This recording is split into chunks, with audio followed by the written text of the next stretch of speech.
Hello everyone, and welcome to Full-on, your Fulham-centric football podcast. Here today, join me on today's podcast is my co-host Mozza. How you doing, mate? I'm very well, thank you very much. How you guys doing? All right? Not too bad. And AJ, how you doing, buddy? All good, all good, all good. You too?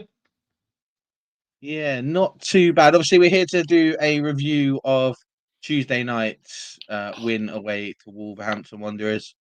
A result in which I think in the preview we were all a game we weren't really looking forward to, and we were expecting some changes, and boy, did we get some changes. There's quite a lot to talk about in this one, even though it's a game with not fully packed full of incident, but there is a few things we have to talk about. Uh, AJ, I'll come to you, mate. We'll start with you because you did make the prediction in the preview that we'd make a certain amount of changes, and obviously we have done. Uh, how did you feel about that starting lineup when it came out? Any major shocks for you, or was it as expected? Well, I was incredibly shocked by the changes to the back line. I think I called that we'd see no changes, and we actually dropped Robinson. We added Diop and Sessegnon got a start, which I sort of half predicted when I said that we would need to start some fresh-legged wingers. It turned out Adama was the one that kept his place, and it was Sessegnon that stepped up. Outside of that, it was very much sort of what I expected. I didn't expect Raul to start after his, what, 2, 3 games or whatever it was over the course of 7 days. With his age, it was sort of a given that we would see Muniz pick up an opportunity. I was a bit surprised to see us go back to a back 3/5 system, but in hindsight now, with the injuries we had to midfield, I think it was safe to assume that we would go back to that system on short notice because it's our system that we played when we had injuries a few weeks back. It probably wouldn't have been wise on such short notice to test the waters, throwing Reed into midfield with Andreas and hoping that it fit like a glove. Um, yeah, outside of that, it was quite surprising to see the changes. Obviously, Robinson dropped and whatnot, but yeah, you got to respect Marco for his audacity and for his genius. It turns out.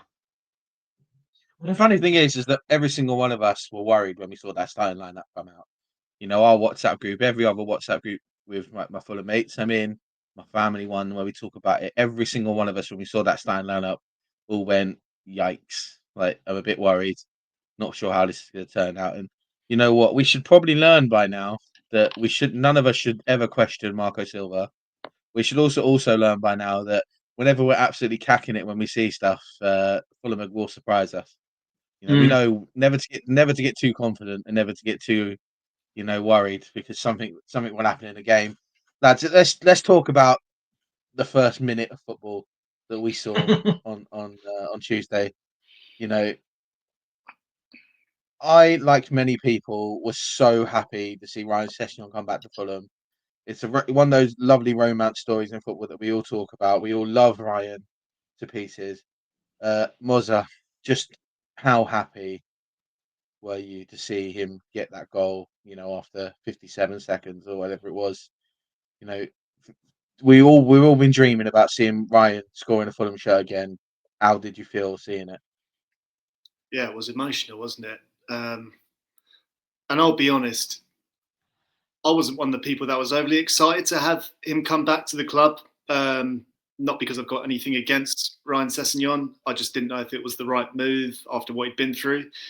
But of course, it's lovely to see him play. I've wanted to see more of him, so I was really happy actually to see him get a start in the lineup. I wasn't overly too worried about that starting 11, if I'm quite honest, because maybe I was just at the point of desperation after the debacle that was our performance against Crystal Palace a couple of days beforehand. But yeah, that goal, getting it that quick, you look at the build up to that, Muniz to Pereira. Why does Pereira have these moments as well in times of need? I don't know if he picks and chooses his moments on purpose, but great through ball and assist from him. And boy, yeah, that goal for Ryan. I mean, that was special. That was really special. And I don't think anyone would disagree with me at all. The only thing I was worried about was, have we scored too quickly? But yeah, really, really good. Brought tears to my eye, as usual. My partner in crime, my mother, lifelong Fulham fan, was watching next to me. And yeah, it's a really good moment, one I'll remember for a long time. Yeah, it's one of those things. I don't think there'll be a more popular goal scorer in the Premier League this week, for sure, than Ryan Sessegnon. You know, it's one of those, you know, we all have been so happy to see him come back. We all knew he's a bit of a project in the sense of, you know, his confidence was shot, and you know he's still coming back from sort of injuries. I'd never been more happy to see him run through on goal. But the really weird thing is just that he's probably the only player in the whole squad that as soon as that ball was passed through by Pereira, I knew we were going to score. Like I knew it was coming. If it was any other player who had that ball in that position, I wouldn't be as confident as I was with Ryan there. I don't know. It's just because, you know, we've seen him do it so many times in the Championship, but I was so confident he was going to score. And the weird thing was, we had a discussion briefly about the fact that we were all surprised that Robertson wasn't playing, but I can guarantee you now, Robertson wouldn't have got that ball in that position. Robertson wouldn't, and if he did, he wouldn't have run towards the goal. He would have run towards the wing to make a cross. So, you know, it's positive play, and it was great. The rest of the first half is a bit of a mishmash of football. I don't think we looked terrible, but Wolves, obviously being the home team, brought the game to us. You know, they had 3 or 4 moments where they could have scored before they did score. They then managed to score, and you know, it's just one of those goals, really, isn't it? That, you know, they've overloaded the box a little bit. We've sort of let a man go. He falls to his feet, and he's absolutely wallops it past Leno. It's not really one that you can blame Leno for. It's so hit so hard and so close to him. You have to have reactions quicker than a human can to be able to sort of save that, or just have the luck of it hitting you. AJ, sort of going in at half time 1-1, you know, how did you feel? Were you frustrated at the result? Were you sort of happy to still be in the game? How were you feeling sort of going in at half time? I mean, I think it was a fair reflection of the football that was played over the first half. We were very quick on the gun with a very tidy counter attack inside that first minute. Outside of that, it feels like we let Wolves have a lot of the game and were almost reliant on the fact that they have a pretty shite strike force. It seems like we were very much considering the fact that they might create opportunities, but we were confident they weren't going to, outside of something spectacular, cause us any grief. We tried to keep Cunha out of the game as best as possible, which we did quite well. And keeping him out of the game just seemed to have completely shut down, for the most part, most of their threat. What we did see come out of it was quite a spectacular goal. And it's very typical of us that when we find a way to shut down the opposition, whether it be against Forest, where we just completely dominate the ball, or in this instance, where we actually let Wolves play football and said, listen, we're confident you're not going to score anything, so don't worry about it. That in these particular instances, something comes out of nothing and you get a miracle goal. And that's exactly what they scored. I was sat next to a Wolves supporter watching the game side by side with them. So it was quite a lot of fun in that regards, watching the first half. If I was watching that first half of football without my friend sat next to me, that made it a little bit more interesting. I think I would have been bored out of my skin. It wasn't that exciting. It was just a counter-attacking play by us and Wolves trying to create something out of nothing. Yeah, I tell you, there was one thing that did happen in that first half that is obviously going to have a knock-on effect for us, and that's obviously Saša Lukić picked up his 10th yellow card of the season. Means he'll miss the 2 games out. next 2 league games. Mozza, we got 2 really big league games coming up after the United FA Cup game. You know, it's a massive miss, isn't it, going forward, looking at the next 2 games without Saša. Frustrating yellow card, but you know, I could say that about 8 out of the other 9 yellow cards he's had this season, that they're sort of really frustrating ones to watch him get. But you know, he needs that part of his game, because that part of his game is what gives him the performances he has. Mm. Annoying. How do you feel about sort of the 2-game ban though? It's always frustrating, isn't it? But I mean, it almost felt like it was imminent. It was going to happen. It's a shame it's happened at this point because, as you say, next 2 games was it Brighton and Spurs that he'll miss. Yeah, I mean, I'll ask you boys. I mean, how does that affect our lineup? Who would you put in that position? How would you change it? Because him and Berge play so well off of each other. How does that change our formation, especially with how we were lined up in this game? I don't think this formation is obviously going to work every time. I think it will keep other teams, it will keep them guessing about what we do and how we approach the game. But yeah, I mean, how would you foresee it happening with ESR being injured and Kearney out? I appreciate he was on the bench, wasn't he? I think the other night. But yeah, I'll throw it back to you guys. What do you reckon? For me, I reckon this is where we see Harrison Reed come back into the squad. He's back to full fitness. He's back to playing. He hasn't. He's probably been waiting for this chance. To be fair, to sort of get back and have a know that he's got at least 2 games to play, and maybe not just worry about having a 35-minute, 30-minute cameo here and there that you can sort of show what he's about. We've seen it so far this season with players like Harry Wilson to deal with that coming in at the beginning of the season, only getting sort of 20, 15 minutes here and there, and then had a really good couple of performances, and then started a few games. Harrison Reed, I know he's only had a couple of substitute appearances, but he's been decent in those substitute appearances. When he came on against Forest, I thought he looked good. I know that we were winning the game at that point and just trying to see it out, but he still had that impetus and the want and the desire to sort of defend and attack as we could do. The only thing we're going to miss is that I don't think any other player in our squad is as good box to box as Saša Lukić is. But I imagine we'll probably see us fix that in the sort of in the average, and sort of maybe see, especially with ESR being out as well, probably look to have TC and Harrison Reed playing to sort of cover both of those aspects. The player that can go forward with the ball with TC, and the player that can cover the defensive side in Harrison Reed would be sort of what I think will happen. I don't know if you agree with that, AJ, or what you think will be the case Yeah, here. I mean, I think it'd be highly dependent on ESR's fitness coming into those 2 games. If ESR finds himself fit, then we might see us going back to what we started the season with Andreas, ESR, and then Sander Berge instead of Lukic. Where previously we were running Lukic, it would just be a straight swap, which I'd argue is probably slightly more defensive, having Sander Berge instead of Lukic inside of that midfield 3. What I would prefer is to echo what you've said and to see more of Harrison Reed, which I'd actually argue gives Sander Berge the luxury to actually do the box to box work that Lukic was doing, and he would take the more defensive role. He doesn't quite have the physical stature that Sander Berge does, but he still has the defensive prowess and arguably gets booked a lot less than Lukic when making a tackle.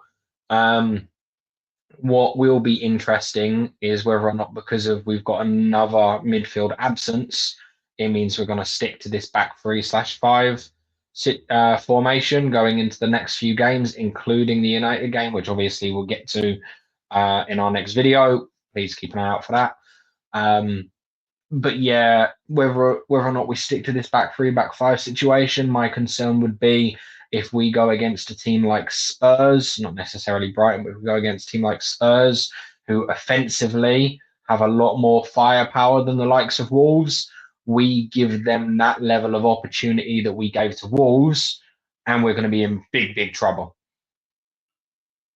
Yeah, I think it's a fair point. I think it's one of those ones that look, we haven't got to worry about that for a couple of weeks. Who knows what happens over the next couple of weeks? Yeah, I exactly. think it'll be interesting to see what happens against United on Sunday. I imagine some of the changes that were made in this game were made with the United game in mind anyway. And I just think that if Saša Lukić was maybe going to get rested for a game, it probably would have been the United game on Sunday. But now he's got that 2-game suspension. It's not going to happen. He'll play because he's got nothing to lose by playing. So we'll see how that goes, and we'll talk about what we think is going to happen in United squad in the United preview. Let's continue talking about this game. Really, I know there isn't loads to talk about come second half.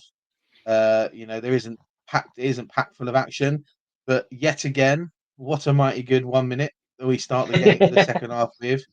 I've not ever remembered last time Fulham have played a game where we've started both halves quite as well as we had done in this one.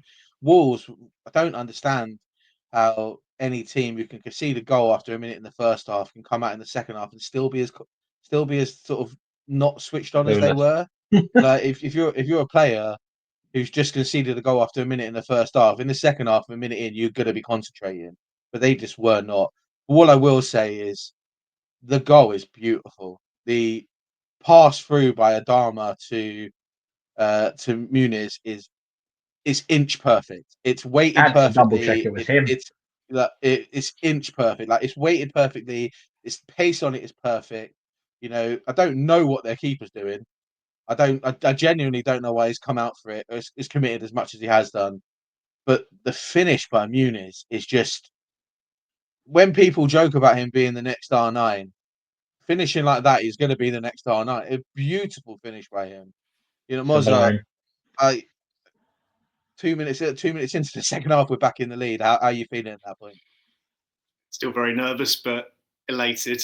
I agree with you, Ash. Both of those goals, for me, that is the exact kind of football and play I've been absolutely clucking for.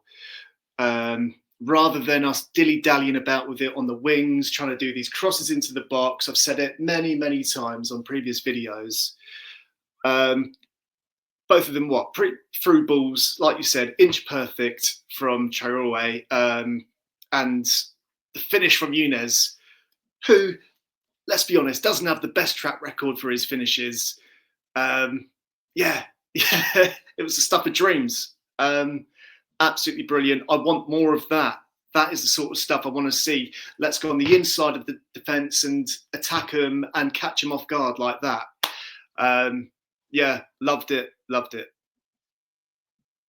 rest of the we can talk about, obviously there's a couple of chances near the end of the game, but Wolves didn't really lay a glove on us in that second half. It was really, really odd to see. I think there was a 5 or 10 minute window where Wolves had like 95% possession, 94% possession, but they were doing nothing with the ball. And it's really odd.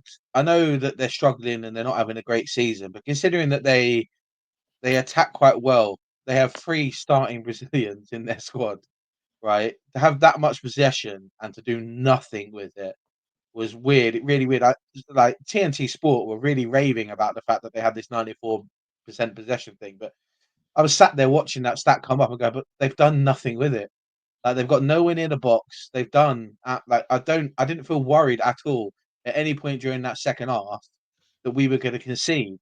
The only time that sort of kicked in was maybe as extra 7 minutes added on goes on, because that's just a natural football fan in you, isn't it? That your team's only got a 1-goal lead, but it didn't really touch us. And then obviously we have a couple of really good chances later on in the game. Raul comes on, lovely reception from the Wolves fans, as to be expected for him coming on.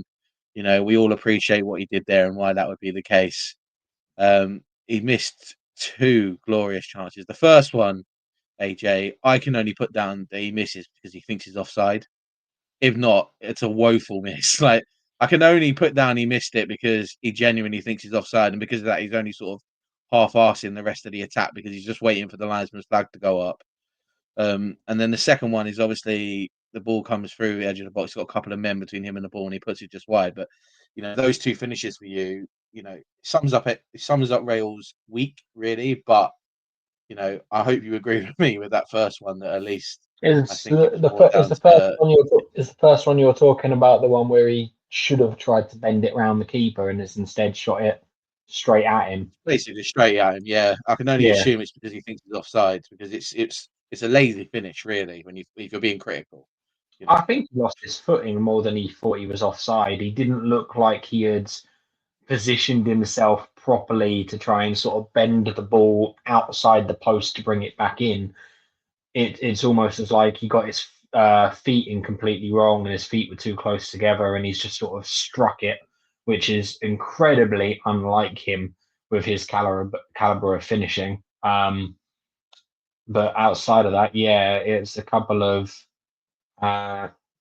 interesting opportunities to say the least. And ironically, he's probably one player that had he scored, the Wolves fans probably wouldn't care about scoring. So yeah, I actually had the Wolves mate that I was sat next to sat going, well, to be honest, I'm kind of upset he missed. So Yeah, then the one other glaring opportunity we have left in the game is the one that Andreas Pereira misses late on as well. You know, we said it in the group chat that I thought it was a bit of a bad miss, but I think he was just running on fumes at that point. You could see he hasn't played a full 90 minutes in about a month now. You know, you can understand why he maybe would be lagging at that point to the point where, you know, if he was a bit more sharper, he probably would have taken the shot on a couple of steps before he did do, and he misses. And again, it's one of those ones that we're winning the game 2-1, you're not so bothered about. If the game's 1-1, you're going nuts that he's not taking a shot on. But, you know, it is what it is. I thought also, I've got to give Marco his credit here. The subs he made during the game were spot on. They came on at the right time. Willian coming on, I don't know what that man's on. 36 years old, barely played any football all season. But, you know, that 20, 30 minutes of him being on the pitch on Tuesday really was an outlet for us. Those last sort of 5-6 minutes, you could really tell he was controlling the ball, especially with us trying to get the ball as far up the pitch as we could do so the Wolves couldn't attack. It was just amazing, man. Mozza, how go on. I was going to say the one instance he lost it as well. He had sprinted back to get back, and I'm just sat there like, this is a 36-year-old bloke. My knees hurt going through half a jog. Yeah, as a 36-year-old bloke, I definitely couldn't do that. That's for sure. Like, it's really good to see him come in. I know there was some of us that were really unsure about sort of signing him, but he's proven his worth at the moment, isn't he? As a signing that we were smart to make. Yeah, absolutely. You guys remind me of the commentators because whenever Willian gets mentioned, whenever he's playing, they always have to say how old he is. I'm only just 35, but yeah, even if I was 10 years younger, maybe 20 years younger, I still wouldn't have the same energy that that geezer does. I don't know how he does it. Whatever he's on, can we all have some, please? But yeah, he was just that injection, wasn't he? Like, never gave up and down the pitch. Can we keep him for longer, please? Is my question. But I would love him. I'd love him to get some goals for us as well before the end of the season. I can feel it coming. And long may that continue. With the news that Tom Cairney signed a year extension on his contract today coming out of Fulham, I can only assume that both of them are going to be 55 on Zimmers in the middle of the pitch for Fulham at some point. But, you know, we'll have it because they're both class players and that's exactly what it is. Lads, we're going to finish the podcast like we always finish them. You know, we're going to do some Amanda matches and honourable mentions. We haven't really spoke about the squad in this game. There's some great performances from the squad in this one. So I'm imagining that between us, we're probably going to shout out half, if not all, of the squad through honourable mentions. But Mozza, I'll start with you on this one, mate. Give us a couple of honourable mentions and your man in the match for the game, please. Honourable mentions, I'm going to start with Adama. Again, thought he gave a great performance. He did look like he ran out of steam a bit, but I thought he really gave 100%. And you know, until he was subbed off. Even the couple of chances that he had, I think there was one he got on the volley, wasn't there? And it was on target. It might have been straight at the keeper, but he is a bit hit and miss when he's in those spaces with those opportunities. But I thought he had a really good game, and also against his former club, would have been nice to have seen him score. My other honourable mention will go to Issa Diop, who I'm amazed. Did he get yellow carded? I don't think he did in the end, did he? But No. yeah, I think I was amazed with his battle against. Who was he marking? Was it Kuna or Gomez? That was Tom Daly, I think, wasn't it?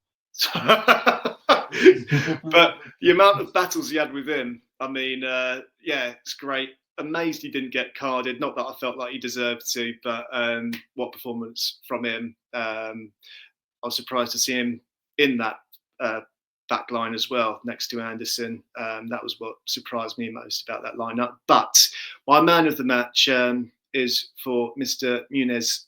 We talk a lot about some players needing confidence boosts. He is one of those blokes that I think really needed that goal, and for it to be as beautifully taken and struck as it was, I really hope that helps him with his confidence as well. And yeah, I've got nothing more to add than that. Just great. Well done, Rodrigo. Yeah, I think that's a fair shout, mate. AJ, what about you, mate? Give us a couple of honourable mentions and your man of the match, please. My first big mention goes to Marco Silva, purely for everything he did that game. Granted, as I said, stronger opposition who are able to create better chances would do damage against us. But I think Marco knew that and played the game perfectly. He knew that they weren't likely to create anything of any serious value.